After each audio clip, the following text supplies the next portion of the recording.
Hello, and welcome back to the Caliphs, the rise and fall of Arab power. My name is Zaid Wahab, and today we'll be talking about the Ummah's third Caliph, Othman bin Affan. We'll cover his long reign thematically instead of chronologically, as there is a lot to talk about. He'll get 3 episodes for 3 themes. In this one, we'll discuss his lands and governors, in the next, his internal policies, and in the last, the chaos that led to his end. Incidentally, you can think of them as the good, the bad, and the ugly. So let's get started with episode 9, Othman bin Affan.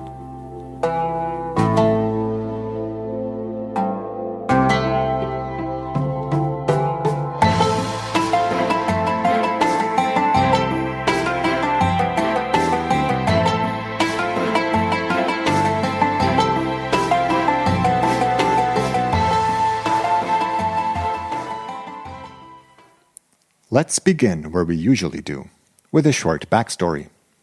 Othman was probably born in 579 AD, making him older than Omar but younger than Abu Bakr. His father, Affan, was a very wealthy merchant of the Umayyad clan of Quraysh, which, as you may recall, was the one most closely related to the Prophet's Hashemite clan, and as such, vied with it for preeminence within the tribe. Such lineage meant that Othman was pretty much Meccan aristocracy. He was good friends with Abu Bakr and was converted by him in the early days of Islam, so when he was in his late 30s. Upon his conversion, he married the Prophet's daughter Ruqayya. Some sources report a crush Othman had on her, and others that the marriage was intended to improve the Prophet's standing among the Quraysh, and subsequently their stance on Islam. If that was indeed one of the motivations, then it didn't work. But Othman used his considerable wealth to help his fellow Muslims when they were being persecuted by the rest of the tribe, even partly financing the first migration to Aksum, which he undertook with Ruqayya. His trading business flourished in Aksum, and he returned to Mecca in time to immigrate with the rest of the community to Medina. Othman was undistinguished militarily and missed the Battle of Badr tending to his sick wife, who passed away shortly afterwards. Muhammad then married him to another daughter of his, Kulthum, honoring him uniquely in the eyes of the Ummah. He fled when the Quraysh routed the Muslims at Mount Uhud, and unlike most other early companions, he was never entrusted with the command of an army, raid, or siege by the Prophet. Before the Muslims took Mecca, his contributions to Islam were mainly financial. He grew his caravan business further in Medina and spent generously in service of the faith. His clan's high stature among the Quraysh made him a valued diplomat whenever the Prophet had to negotiate with his tribe, and he was the one sent to talk to them when the Treaty of Hudaybiyah was first worked out. Othman's diplomatic skills came in handy when the Prophet took Mecca. His relatives had been especially nasty to the early Muslims, and many of them numbered among the dozen or so that the Prophet had not included in his general amnesty. As he walked into the house he'd left behind in the city that day, he found hiding inside a foster brother of his, Abdullah bin Abi Sarh, who begged him to speak with the Prophet on his behalf. His unforgivable crime? Abdullah bin Abi Sarh had converted not too long after Othman, made the pilgrimage to Medina with the Ummah, and was even a secretary for the Prophet there, a position which had him transcribing some verses of Revelation.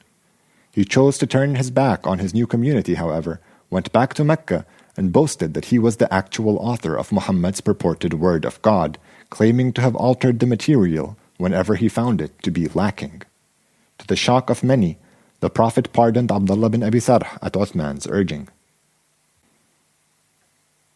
Othman spent his 50s and early 60s serving the first 2 caliphs, and his own reign began at the age of 65 in 644 AD. Today, we'll be taking a tour of the caliphate, examining its major provinces and noting the changes each underwent during the third caliph's reign. We'll start with Egypt, conquered from the Byzantines by Amr ibn al-As a few years earlier. It seems like within a year of its fall to the Muslims, the city of Alexandria refused to pay the tribute it owed after having been reinforced by some Byzantine naval forces. The Arabs still had no navy to challenge the Byzantines, as Omar had explicitly forbidden them from building one, and of course the sources don't agree why. Some reference Omar's no water nor bridge between the caliph and his people remark, others that Omar was scared of seafaring as boats he'd sent to Aksum had once drowned. Just a note, there was no invasion of Aksum as the Muslims looked favorably on that empire for having sheltered them when they were being persecuted by the Quraysh. Omar's boats are reported to have been sent in response to some pleas for help from a number of Muslims living there who said they were being targeted by bandits. Anyway, Omar is said to have marched an army of 15,000 to Alexandria, easily defeating the meager forces that had been sent to it by the Byzantines. He proceeded to punish the city by looting parts of it, taking much wealth and enslaving a number of its inhabitants. In episode 5, we noted different tellings about the original fall of Alexandria to the Arabs, with some saying it was peaceable and others that it was bloody. Everyone agrees on how bloody the aftermath of this battle was, making it more likely that the city had not been dealt with aggressively the first time around, and that the stories that say otherwise may have mixed up the two assaults. In any case, after the battle, Amr ibn al-As asked the caliph for permission to send one of his commanders, Abdullah bin Abi Sarh, to continue raiding in the west. The caliph granted the request, even sending some reinforcement from the peninsula's Bedouin.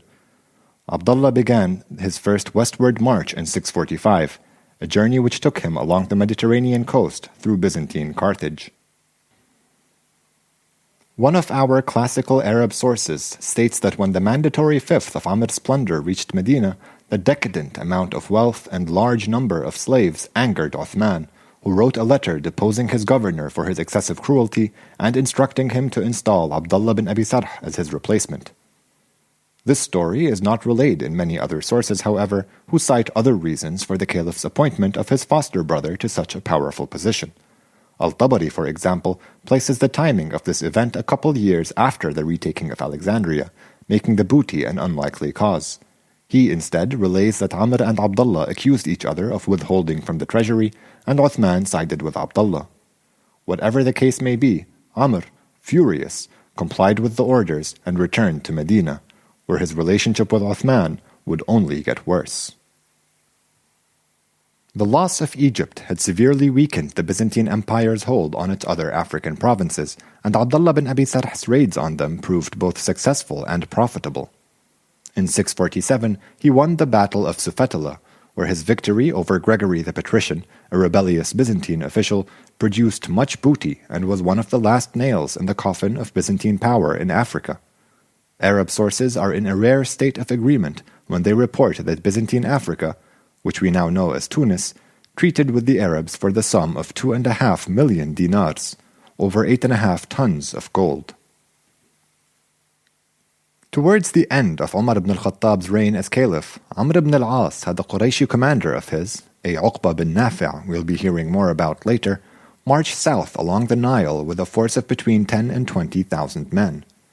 They reached Dongola, the capital of a Nubian kingdom in northern Sudan, and suffered heavy casualties in a battle they lost to its defenders. 10 years later, Abdullah bin Abi Sarh returned to Dongola with a smaller force intending to lay siege to the fortified city. Sources do not agree on how the whole thing went, but Abdullah did emerge with a treaty that's referred to as the Baqt, which sounds like an Arabic corruption of the Latin word pact. The details we have about this treaty reveal it as the first time the Arabs established peaceful diplomatic relations with another state.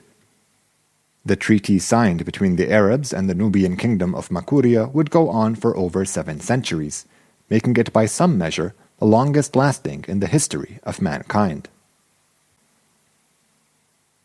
When Uthman became convinced of the usefulness of a Muslim navy, Abdullah commissioned locals from Alexandria to build and man ships for the defense of the African coast.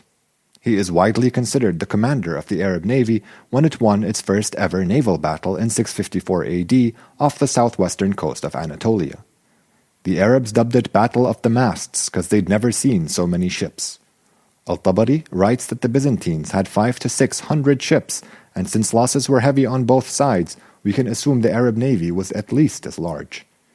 The Arabs report tying their boats together, sailing into the enemy, and fighting with swords and spears.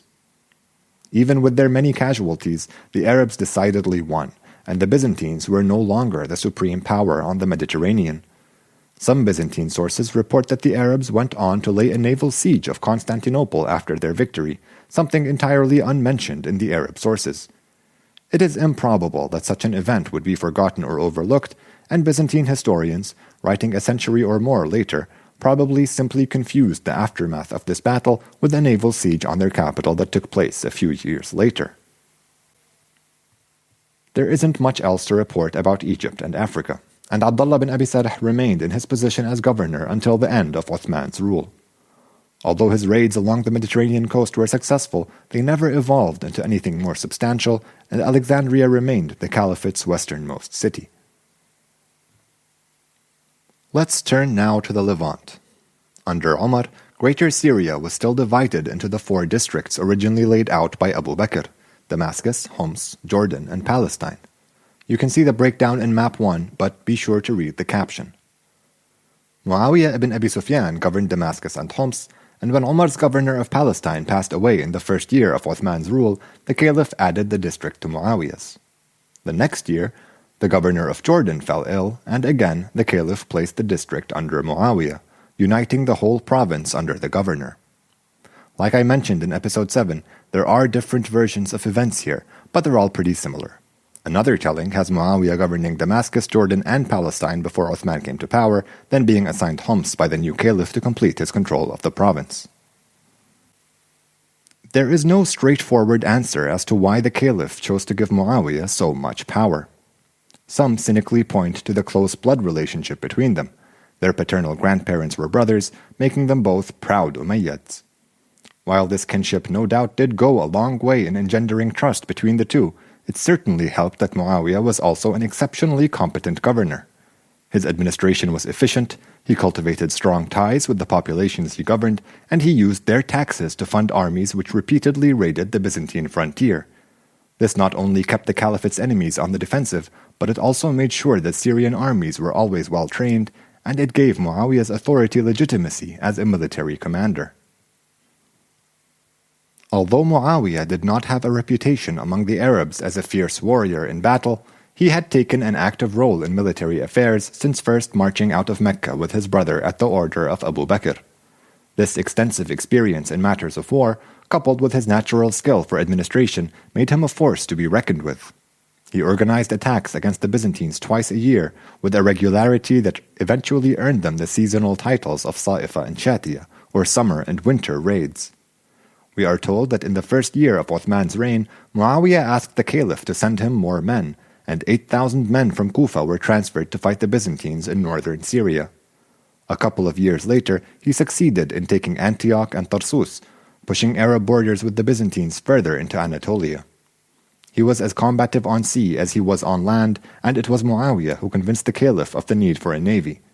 He commissioned the seafaring Greeks and Lebanese living along the Mediterranean coast to build and man over 1,700 ships. In the following decade, he used this naval force to raid Sicily, conquer Rhodes and Cyprus, and team up with Abdullah bin Abi Sarh's Alexandrian fleet to defeat the Byzantine navy at the previously mentioned Battle of the Masts.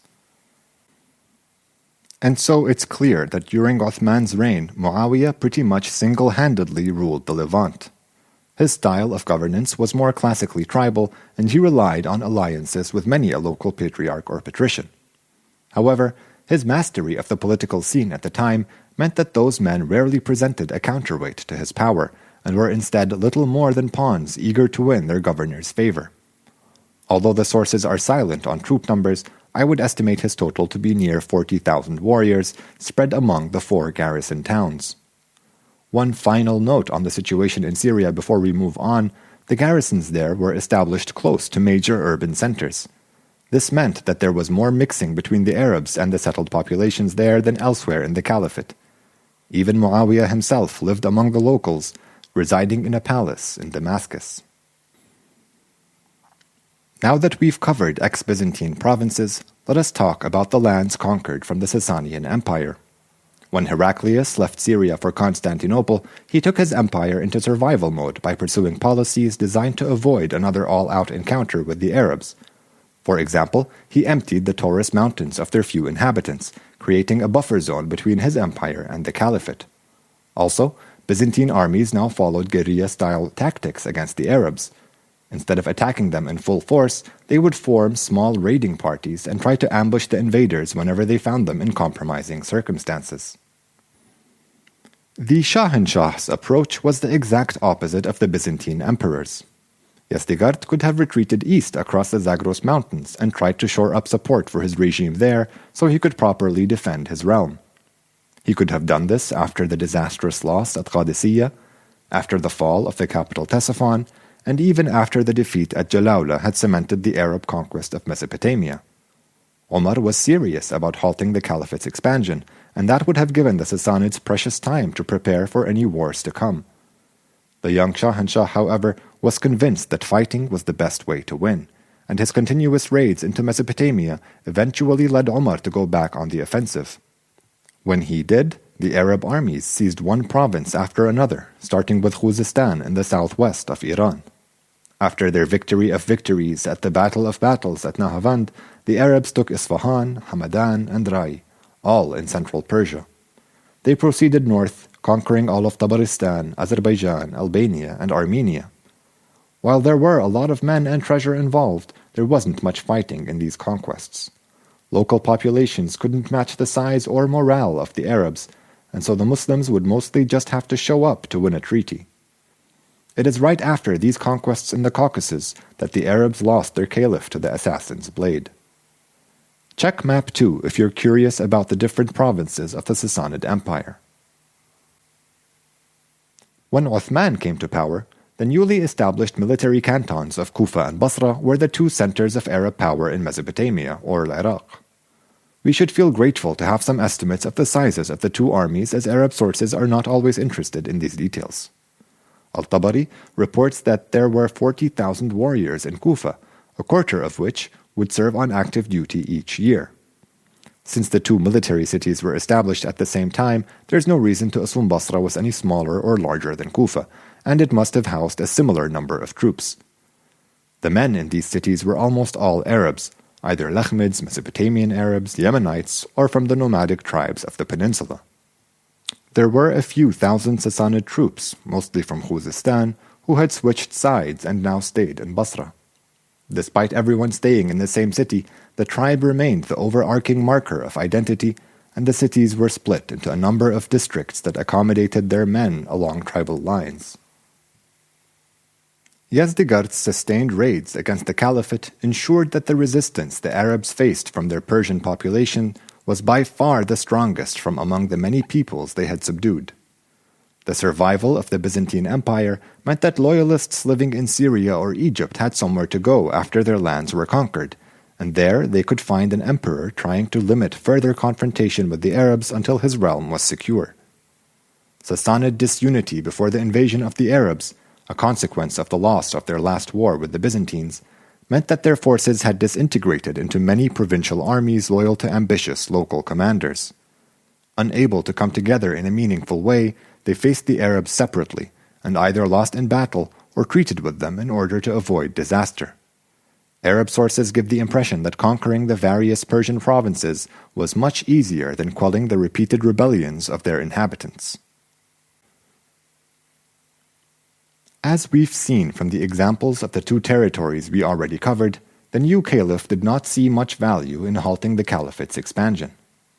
At first, he merely ordered the armies of Kufa and Basra to continue their pursuit of Yazdegerd. He was in the province of Pars, and for the first 5 years of Othman's reign, the Arabs steadily chipped away at it.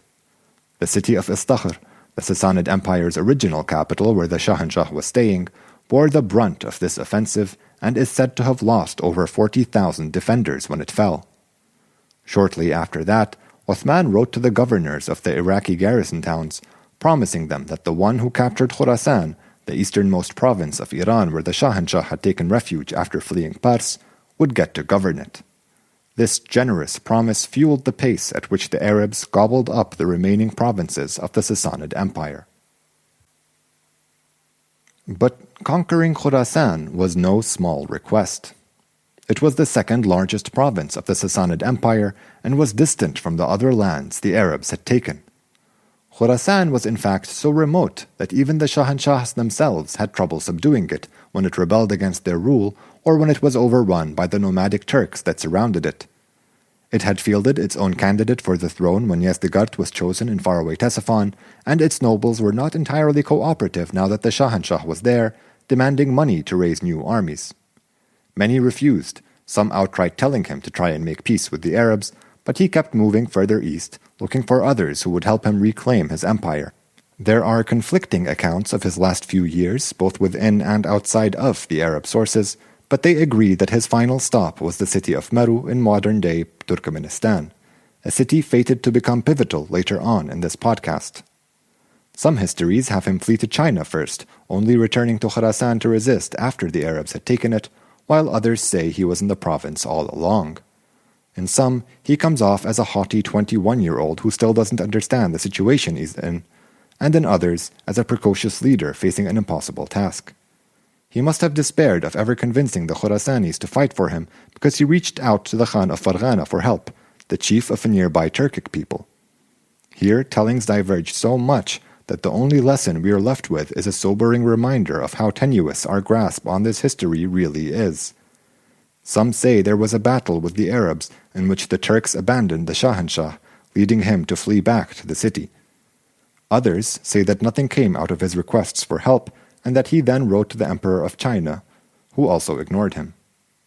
Finally, there's an account that says that the nobles of Khorasan conspired with the Turks of Farghana to fight the Shahanshah together in order to rid themselves of this presumptuous young man who thought he still had a throne. Despite the many differences in opinion, all sources agree that the Turks of Farghana weren't any help and that Yazdegerd was assassinated in Meru by a local in the year 651. The Arab armies took the city soon afterwards, and following a few more battles against local nobles and nomadic Turks, they conquered the rest of the province. The credit for the conquest of Khorasan went to the new governor of Basra, a young Umayyad named Abdullah bin Amir. Some sources cite his youth as the main reason he was chosen by Othman, reporting that the caliph only appointed him after receiving many complaints about the governor of Basra being too old. Other, less sympathetic sources point to his age as an insult to all the more experienced non-Umayyads who may have taken his place. This type of polarized commentary on Othman's decisions is unfortunately common in Arab history, starting in even the earliest sources. Whatever his original motivations were, there is no doubt that the caliph chose the right man for the job. Despite being only 25 when he was appointed commander, Abdullah bin Amir proved to be way more effective than the other military leaders. He skillfully exploited Sassanid disunity by making generous offers to local powers, only going to battle as a last resort. Even his journey to Khorasan is said to have been guided by a Persian nobleman who was thankful for being allowed to keep his estate. Though Othman did add the province of Bahrain to his young kin's charge, which greatly increased the resources at his disposal, ultimately his youth and close relation to the caliph shouldn't count against him. He conquered and pacified many Sassanid provinces and was largely responsible for the especially important Arab victories in Pars and Khorasan.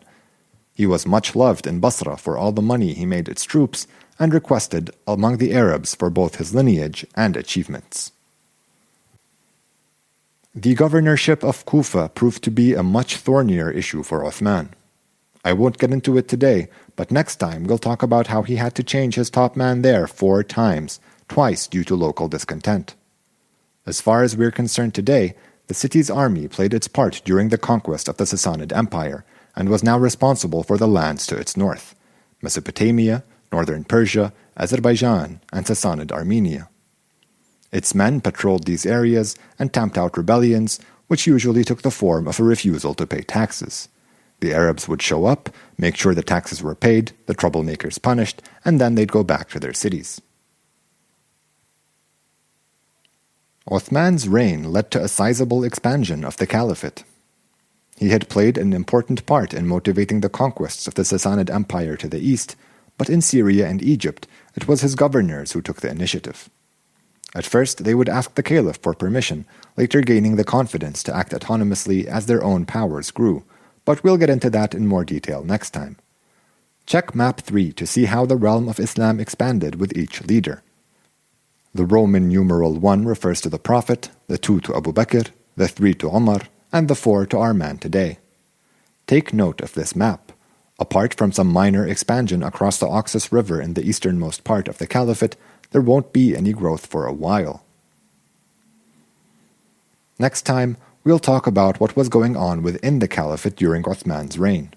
I've hinted at some discontent, but so far all of the achievements we've covered make him seem like a pretty great caliph. More lands, more money, stronger provincial government. What could go wrong? Let's get into it together next time on The Caliphs, the rise and fall of Arab power.